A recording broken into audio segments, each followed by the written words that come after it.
Good afternoon, everyone. Welcome back. For those of you that were with us 5 minutes ago, I apologize for the little glitch there. This is CATAnetTV, the mobile health channel. I'm David Farnes, the mobile health lead with the Canadian Advanced Technology Alliance. Joining me today is Matthew Johnson, who is the Senior Business Development Manager with the Ontario Centres of Excellence. And Matthew is here to explain to us a new program, Advancing Health, that OCE just recently launched. I think it's a very exciting program. I think it will fill a niche for innovators, entrepreneurs in Ontario who are developing e-health and mobile health solutions to address our aging population, to help us manage chronic disease and a host of other issues that we're faced with in the healthcare sector in Ontario. Matthew's here to explain to us a new program. Matthew, welcome. Thank you for joining. All right. Thanks, David, and thanks to CATA for hosting me today. I'm happy to be able to reach out to a bunch of new companies and new people and let them know about this program. David is absolutely right. It is exciting. I think it really will fill a need in terms of facilitating the adoption of innovative products and services into the healthcare system in Ontario. And we're going to go through some of the rationale and some of the program details with this presentation today. So thank you all for joining us. So as David mentioned, my name's Matthew Johnson. I am the program lead for Advancing Health, as well as the Senior Business Development Manager with the Ontario Centres of Excellence. So Dave, if we could go to slide 1, please.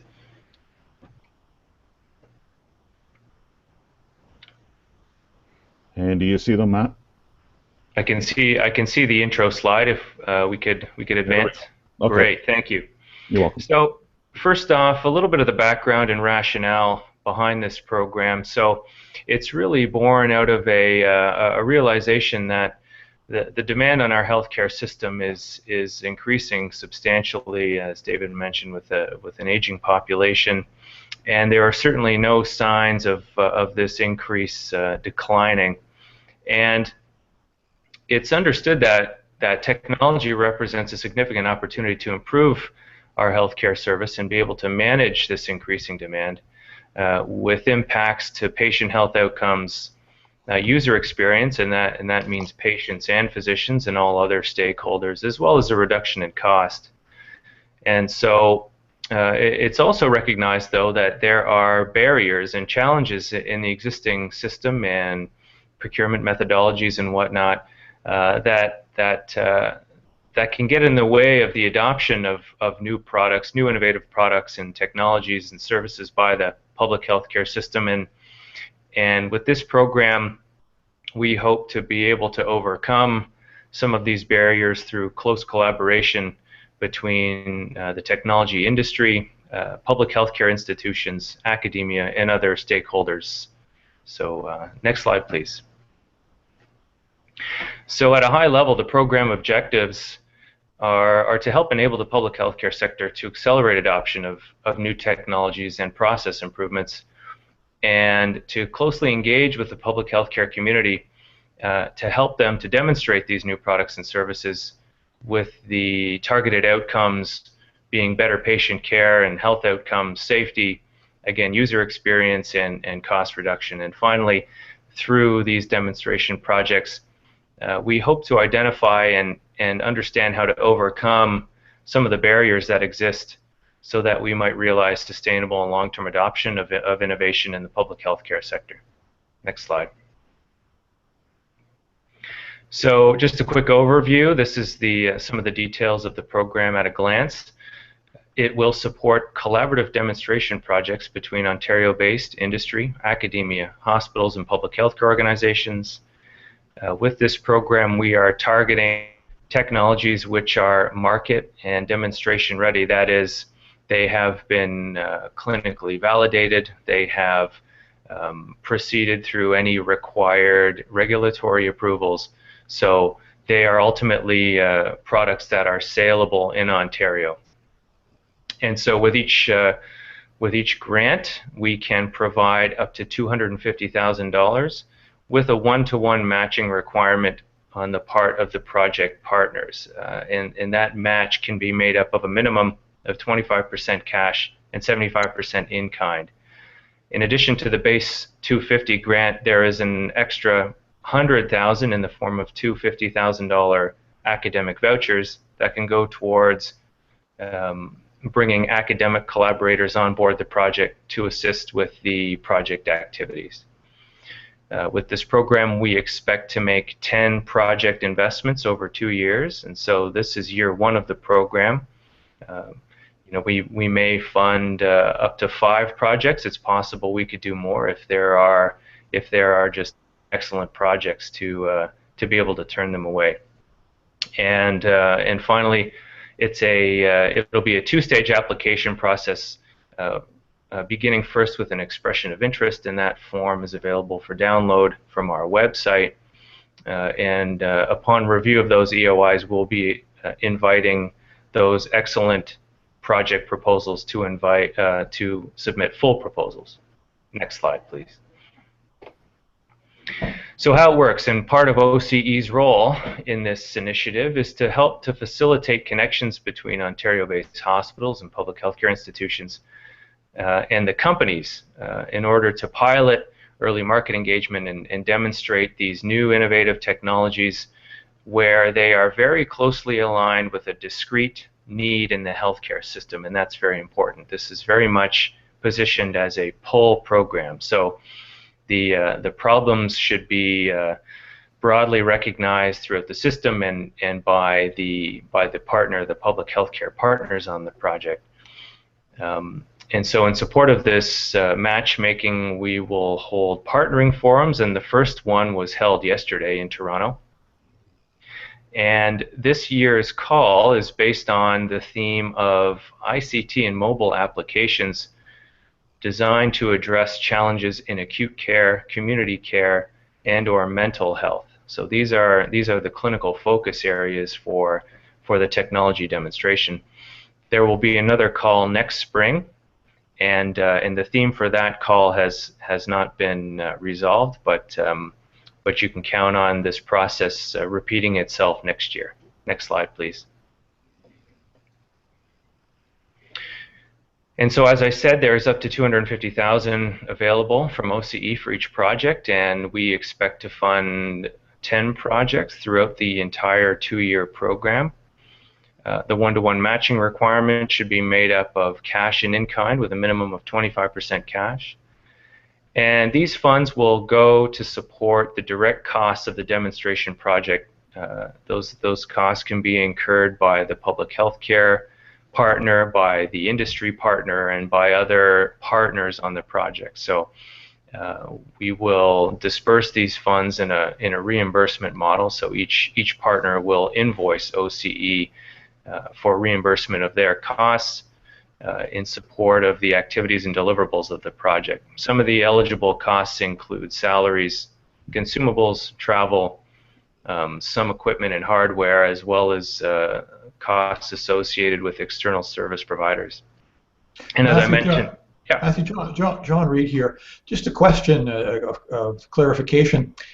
The reimbursement, if you have a partner outside of the province of Ontario, is that included in part of the expense model, or do you have to be within the province in terms of these collaborations? Well, so certainly the eligible partners, the core partners in each demonstration project, should be an Ontario-based company or technology vendor and an Ontario-based public health care organization. Those will be the 2 core partners. Now, if there are partners on the project, as you suggest, outside of province, frankly, we hadn't considered that. But I suppose if they are essential to the project activities and deliverables, we would figure out a way to reimburse their costs. If they may be made an external service provider, for example, and the funds may flow through the company or through the hospital, for example. Okay, thank you. And I should remind the viewers that we'll be sending these presentation slides after the video is done, so everyone will get all this material. Great. Thanks, John. So if we could return to the slides, David. Thanks. And so finally, again, the academic vouchers are also available as an add-on to the base project funding, and this no additional leverage is required to access these funds to bring in academic researchers and students to help with the project. Next slide, please. So the timelines associated with the process, the current call for expressions of interest is open. Again, the form is available from the OCE website, and we could probably make that template available with the slides. Absolutely. Our first partnering forum was held yesterday in Toronto, and we had a fantastic turnout. There's certainly been wonderful uptake and engagement with all manner of stakeholders in these around this initiative. The deadline for submission of EOIs is August 25th. There will be a review of those EOIs and requests for full proposals put out September 30th. Full proposals due in early 2015, and NOAs in and around February of 2015. So for those of you planning or thinking about projects, you could expect these projects to begin officially next spring. Next Matthew, slide. is there some sort of a judging panel? I mean, some of these technologies are pretty esoteric, so I'm wondering, how is the evaluation done? Are you drawing on community experts internally, a mixture of both? Sure. So we have an internal. We're going to assemble what we call an internal panel, and this is made up of folks from OCE, as well as an advisory committee that is helping us in guiding our planning of the initiative. So there's folks there from community care access centers, from CAHO. There are medical technology experts in that group. That's what we'll call our internal panel for now. And then when it comes time to review the full proposals, we will engage with that same panel and then supplement it with additional external reviewers based on the content of the applications that we'll have for review. So we always try to bring in the right expertise to review our applications. Excellent. Thanks. So if I could have the next slide, please.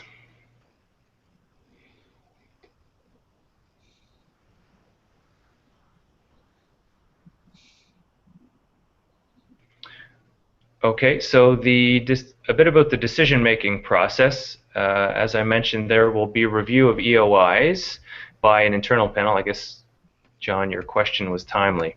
And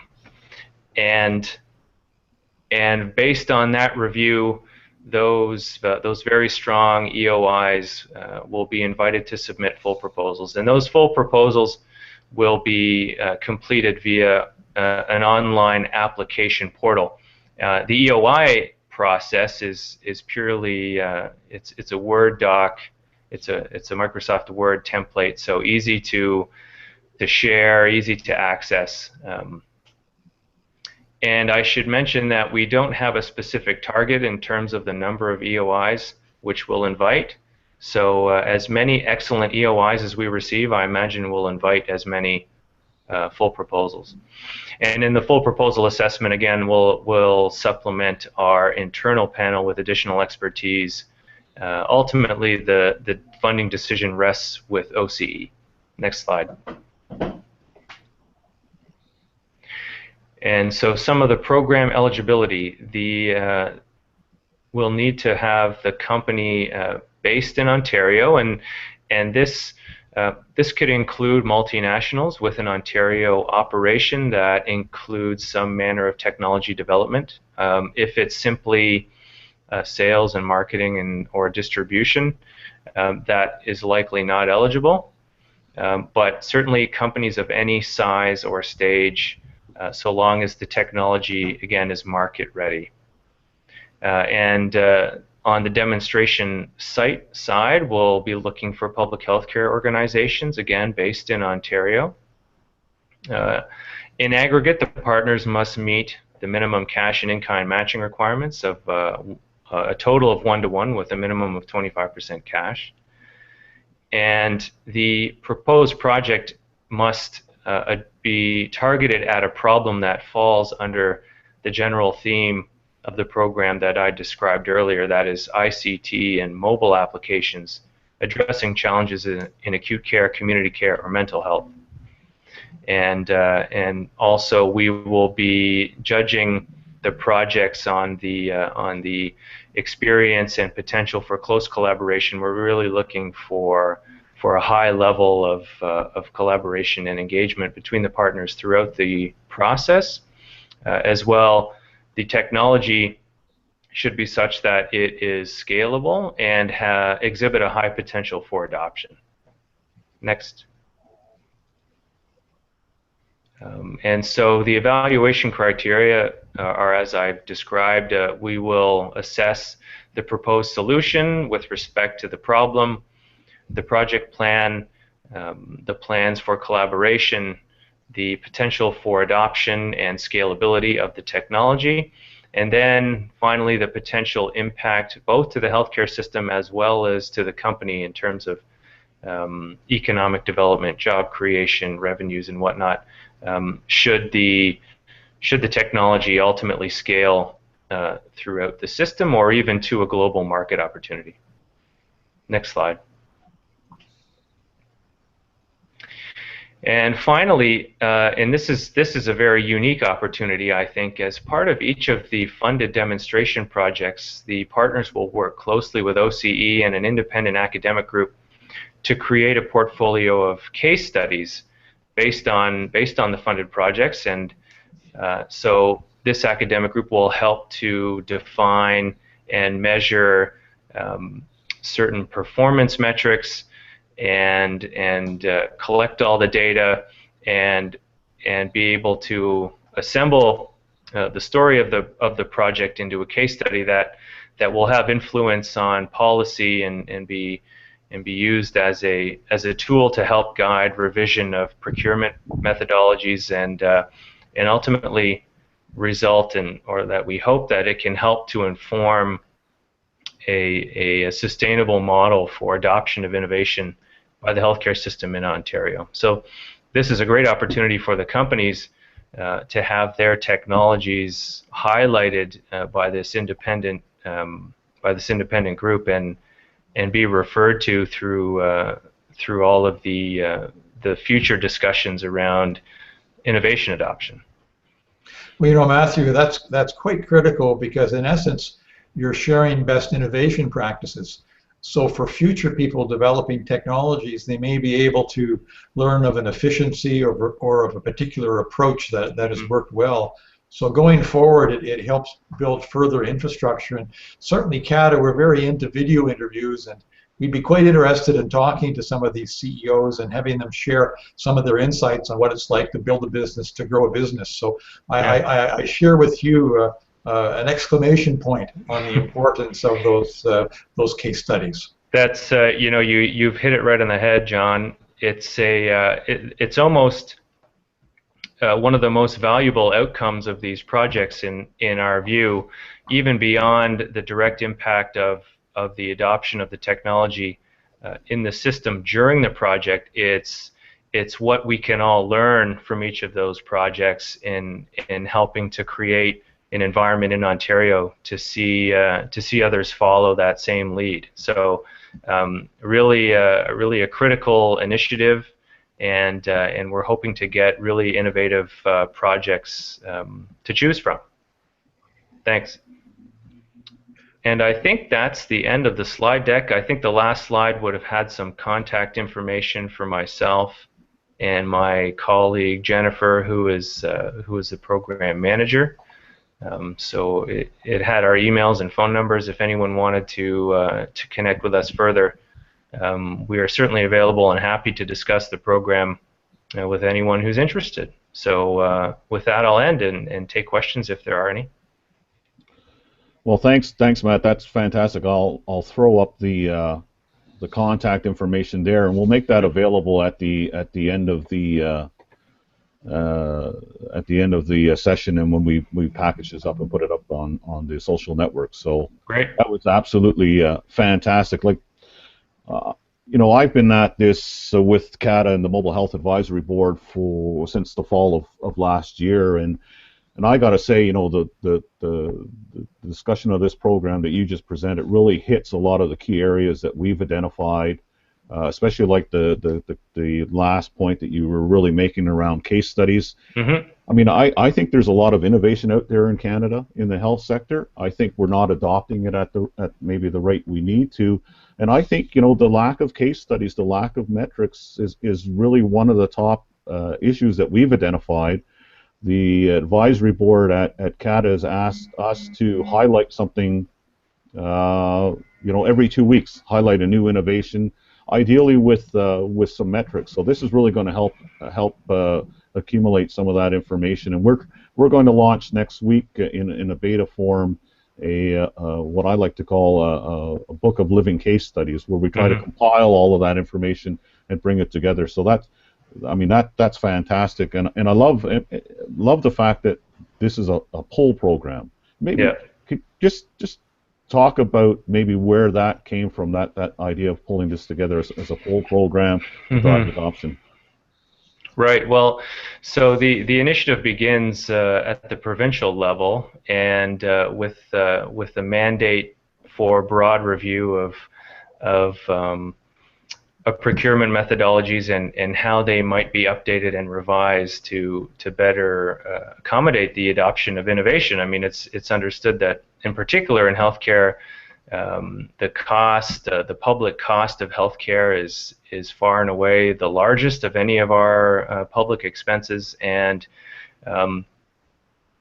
we just it's understood at all levels that we just need a way to be able to try new things to see if we can address some of the challenges. And the great thing about the case studies of these projects is they will have very high visibility to all stakeholders that have been involved in the design of this initiative, both within OCE and other stakeholder groups in the healthcare system and at the provincial government level. So this is really an all-hands-on-deck kind of initiative, and I've observed since I've been assigned to this program similar initiatives at the federal level. So we might be reaching some kind of critical mass where we can really begin to put our money where our mouth is in the adoption of innovation. I agree with you, Matt, and to see this scale would be wonderful. I want to congratulate you and the folks at OCE for putting this program together. I want Thanks to thank very you. much. You're welcome. I want to thank you for joining us on CATAnetTV, and we'll sign off now. Again, I'm David Farnes, the Mobile Health Lead with the Canadian Advanced Technology Alliance. You've been watching CATAnetTV, the Mobile Health channel. Thank you for joining us.